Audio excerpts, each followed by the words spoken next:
Happy lunch hour, gang. Okay, as the title says, lead, follow, or get out of the way. And I'm going to give you some good news for a change here. Just personal observation. We all know what's going on in the world if you watched this morning's video, if you've seen what's happened so far today. Our illustrious leader, Potato Joe, has demanded, if you will, that Israel not respond to Iran's attacks. This would be another one of the epic Joe Biden weak leadership ideas. Okay, turning the other cheek in a situation, not exactly what you'd call a good strategy. Okay, you know, the I have seen the enemy, and the enemy is us. That would be the Joe Biden administration. Okay. Lead, follow, or get out of the way. When we get into any sort of skirmish, whether it's on a national level, an international level, such as this or whatever, you need to project strength. And the only way the enemy is ever going to know not to F with you is if they know there's going to be repercussions. So Joe telling Netanyahu not to do anything just tells Iran, go ahead, keep doing it, right? You know, level a couple of mosques in Tehran and see what happens otherwise. Okay, you know, then maybe they get the idea. You know, this go back to Ronald Reagan, for example. Okay, you just obliterate your enemies. Go to Donald Trump. You want to play games? We'll finish you. Think about that on a smaller scale.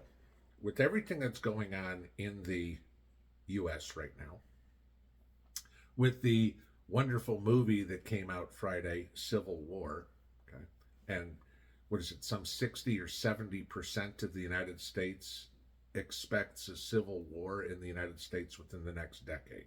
Okay, I just want to give you this idea. How is this going to play out, and how have you guys, your family, your mag, your community, or whatever, thought about this? Who's going to lead? Who's going to follow? And who better get the hell out of the way? Now, military-wise, leadership is relatively obvious, okay? It comes by rank, and you earn rank by tenure, by skills, etc., etc., etc. As you go on, the more you know, the more you move up the ranks. We're not going to have that in a SHTF scenario. And I want you to be honest with yourself right now, because the failure of any sort of operation, the failure of any sort of community, mag, etc., etc., etc., is going to be too many chiefs and not enough Indians. And this is what we see going on in Washington right now. Everybody's trying to tell everybody else what to do, and there is no coalescing around one idea. This is what we're going to do, and everybody take care of it. I had an interesting breakfast meeting this morning with one of y'all. It was a good conversation. We met for coffee, talked for about an hour. And, I mean, a lot of it on just background of each other, you know, getting to know each other. But then we also talked about the prepping aspect of it. And one of the things that we had talked about was, if you will, leadership. Okay. Now, everybody's going to have different skills, and you're going to need different leaders for different things. Some people know combat tactics. Some people know mechanics. Some people know animal husbandry, however you want to put it, okay? And those people are going to need to lead in each one of their respective fields. It's no different than, again, using the military as an example. You have infantry, you have cavalry. Cavalry these days is basically tanks, okay? You have supply, you have food service, etc., etc., etc. You're not going to take an infantry officer and put him in charge of the mess hall, or vice versa. Okay, it's not going to work that way. Sure, you have one supreme commander, if you will, but even then, they don't know the ins and outs of everything in each particular discipline that needs to be done. So, in your group, in your family, in your community, how do you determine who's the leader? Because I will guarantee you this, that everybody's going to have an opinion on how things are going to need to be done. But somewhere, somehow, everybody is going to have to coalesce behind one idea, and they're all going to have to do it. People are going to have to swallow their pride if they want to survive. That's tough for a lot of people, but that's a huge advantage that we have that the left does not. Okay? Remember, watch anything. Everybody on the left thinks they have all the answers. 18 years old, I know how the world needs to operate. We need to do it my way. But dude, you don't know how to change the oil in your car. Okay? This is the thing. When it comes to leadership in a mag, that's one of the very first things you're going to have to determine. Who's going to be the ultimate decision maker? Not dictator-wise, but over each particular discipline. You are going to need to have a hierarchy somehow of a chain of command, right? You're in charge of food, you're in charge of security, you're in charge of mechanics, whatever, and then all those people, this is the person, this is the leader of the group. How are you going to determine who that is? And in this conversation this morning, we had a pretty good answer for that, okay? How do you know when you're ready? Basically, when you're ready for whatever's going to come is when you got to the point where you have everything else covered and all those others still have, for lack of a better term, holes in their preps, okay? You're certainly not going to put somebody in charge of food production who has no food put away.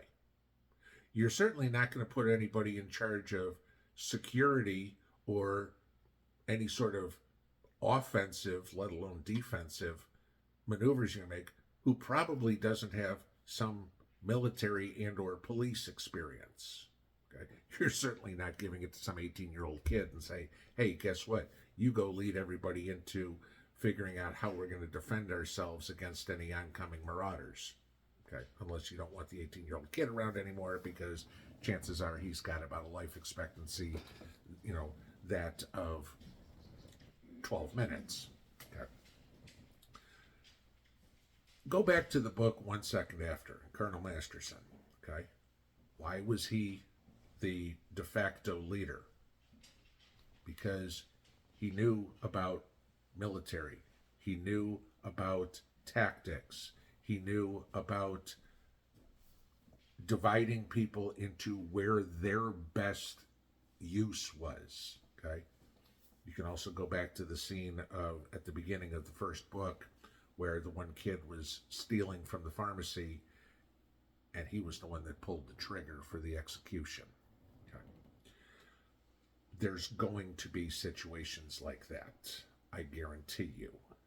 And somebody is going to have to be the one to do it. Could that person be you? If you aren't ready to be the one to live with the consequences of your actions, you aren't ready for the one to be the person making the decisions. This is going to sound harsh. In an SHTF situation, people are going to die. A lot of people are going to die. On the other side, on your side, however it is. And you, if you are the leader, are going to have to be able to put your emotions behind you and keep your logical sense and the betterment of the community idea going forward. This is the one reason why I can pretty much guarantee that the liberal left will get slaughtered in any sort of civil war, because they don't know how to put their emotions behind it. Every decision they make is based on feelings. Feelings are not a survival skill. Feelings are what gets you hurt in a war, in peacetime. Look at all the brilliant people who are running around making decisions based on their feelings right now and how successful they are in anything. They aren't.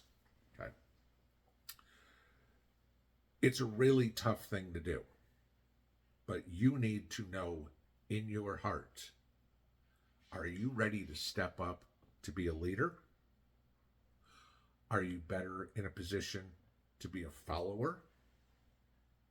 If you can't do either one of them, then frankly, you need to get out of the way. It's a tough subject. It's something you need to think about now, because making these decisions amongst a group in a chaotic scenario is going to be something that's going to need to be done immediately. And there's a lot of people who aren't going to be able to handle it. I mean, a lot. Too many chiefs and not enough Indians. Everybody thinks they know what's best. The problem that you're going to have in a situation like that is that keeps groups teeny tiny, which are easy to take out. A large group collectively working together will be much more able to defend, produce, whatever they need to be. Small groups by themselves can be picked off real fast. Okay? If you're a group of two, I mean, talking to somebody else this morning, how difficult is it for a squad, 6 or 8 guys, to come through? If they got to pick off 2 people, there's 8 versus 2, 4-1 odds. Okay, if you're the 2 people, it's 1-4. You don't have great odds. Okay, but if all of a sudden you have a group under collective leadership and there's 20 of you, okay, and you decide this is what we're going to do, and a group of 8 comes in on you, all right, now you've got 5-2 odds versus them having 2-5, right? Again, look in your heart and figure out, are you the one who has enough intestinal fortitude to take a leadership role, who can make the decisions, but more importantly, are you the one who has the ability to live with the consequences of the decisions? And that's tough, but it's something that we all need to prepare for. Pinball out.